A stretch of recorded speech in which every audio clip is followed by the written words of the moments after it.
মা, আমার মালিক আছে না, আমার মালিকের মজলিস খানা এটা বানাইছে বুঝছো। এই জানো আমি কি করছি বুদ্ধি হইরা জানো, আমি জানো ওই যে এটা কিনছি আর এটা কিনছি, এটা কিনে হেরা তারা বয়ে বয়ে এই যে এটি খেলে বুঝছো। আর আমি এনে বয়ে বয়ে তারপরে চা বানাই দিই। এক চা 2 টেহা, 1 টেহা না আছে। এই যে দেখো এটা হচ্ছে যে তারপর ডায়াবেটিস, তারপর লাগে এটা চিনি, এটা হচ্ছে কফি, আর এই যে চিনি এটার ভিতরে আছে নাইস কফি। এগুলি আমি কিনা লইছি বুঝছো। এনে তারপর টেনশন বয়ে বয়ে খেলে মানুষ ওই যেন ওটা বেশি 1 কাপ 2 কাপ করে বেশি কাপটি হয়েছে। দেখো কত সুন্দর সুন্দর কাপ দেখছো।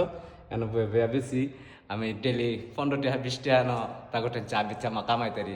ভালো হয়েছে না আমার বুদ্ধিটা, আমার দেখো কত সুন্দর না? হ্যাঁ, অনেক সুন্দর হয়েছে না আমার বুদ্ধিটা?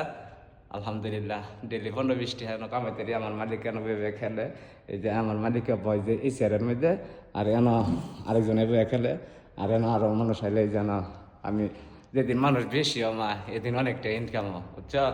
এই যে আর পানি আইনা লইছি, এই যে পানি বোতল 1 বোতল আইনা লইছি।